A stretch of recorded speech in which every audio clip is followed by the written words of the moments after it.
अगर रास्ता पार करते समय बिल्ली रास्ता काट दे तो?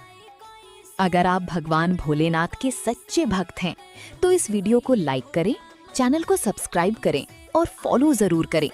इस वीडियो को ज्यादा से ज्यादा अपने दोस्तों और परिवार के साथ शेयर करें और कमेंट में पूरे श्रद्धा के साथ लिखें, हर हर महादेव।